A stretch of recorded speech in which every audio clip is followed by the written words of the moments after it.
Welcome back to the Tool Shed. These are tools for my people, my tribe, my clients, Defiant Spirit clients, my brothers in Man Uprising, my students in the Meaning Academy.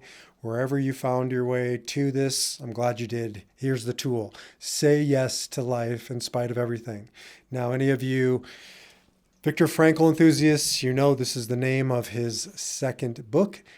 Say yes to life in spite of everything is a profound idea that is a tool for me and for the people I guide. And it comes down to his idea, just expanded upon it. But in Kabbalah, which many of you know, I'm a student and teacher of Kabbalah, Jewish mysticism, and there's two primary energies. There's expansion and there's constriction.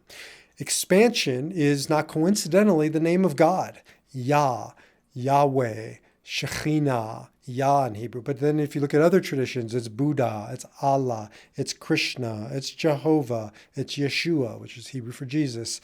The list goes on and on. Why? Why do all these traditions have the Ah sound? Because Ah is expansive. It's an opening sound, but it's an opening in our body and it's an opening in our lives. That's what a divine, a deity, a divinity, a divine experience is supposed to be about, an opening. On the opposite side is a constriction.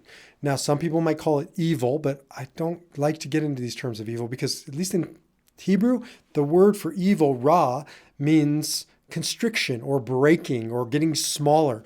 The place where the Israelites, remember your Bible, were trapped, were lost themselves, was Egypt. But Egypt in Hebrew is Mitzrayim. Mitzrayim means constriction. So constriction, darkness, fear. The word no, on the one hand, no is what it sounds like. No, it's closed. It's an ending. Whereas Yah, yes, open, expansive. And those are the two competing energies. Now, how is this relevant? How is this a tool? Because when you live your life, day after day, the world around you tries to get you to constrict. That's what fear does. And there isn't a day that's gone by in your however many days you've been on this earth that you haven't felt fear. Now, it doesn't mean you're trembling in your boots. It doesn't mean you're stopped in your tracks. It can, but that's not the only type of fear.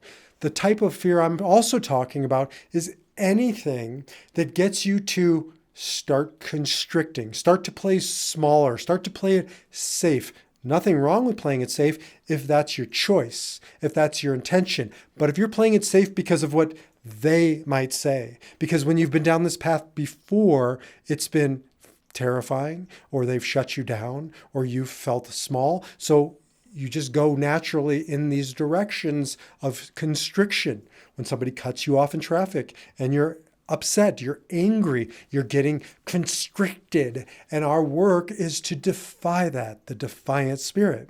Our work is to say yes to life in spite of the constriction. One other kind of layer of this is that, when we go through a loss, when we're hurt, when we're victimized, naturally our tendency is to shut down, to shut out. As you know, I have been a rabbi for many years, and during that time, I've counseled a lot of people through grief. Grief is one of those things that shuts you down. It stops you in your tracks, and every part of you wants to curl up and die with your loved one. And there's a time and a place when you should not die, but curl up and grieve. And then eventually you need to go back out into life. Not right away, on your terms, but out into life. Because our work here, says Dr. Frankl, is to defy that no, defy that constriction, defy that fear by moving back out into life and saying yes in spite of everything, saying yes to life in spite of everything. You'd be right not to go back out into the world. Who could blame you? You'd be right not to go love again, to open your heart again, to put yourself out there again. But you'd be wrong, right? You might be right in some mathematical, theoretical framework, but that's not the world we live in. That's not the world that you want to inhabit or inherit or pass on to your loved ones. You want to live in a world that defies the math, that defies the odds, that defies the nature. As I always say, we're not here to be natural. We're here to be supernatural. Doesn't mean you need a cape, shouldn't jump off of buildings, but what you should do is defy your nature. Super, to go beyond, natural, our nature. Our nature says no. Our defiant act says yes. So saying yes to that date, saying yes to that job opportunity, saying yes to that invitation, saying yes to fill in the blank, it doesn't mean you always have to say yes. Certain Enneagram types, if you work with me in the Enneagram, you need to stop saying yes so much and learn to say no. But there are those definitive moments, and you know them when you come to them. And you know them when you get honest, when you stop rationalizing, when you stop telling yourself 1,000 reasons why you're right to say no, and you get honest and clear and you listen to these words, say yes to life in spite of everything. You simply say yes to life in spite of everything. Say yes, literally, just say it. Yes, open. No, closed. It's about bringing that yes energy into your life. It's about bringing that yes attitude in your life. It's about bringing that yes intention to your life. As an aside, another tool, look below. You can do the open up and say ya meditation, and it gets you into this idea of opening up. But for now, it's enough to take this tool with you out into the world when the circumstances, when the people, when life itself wants to shut you down, to make you small, to send you into this place of constriction.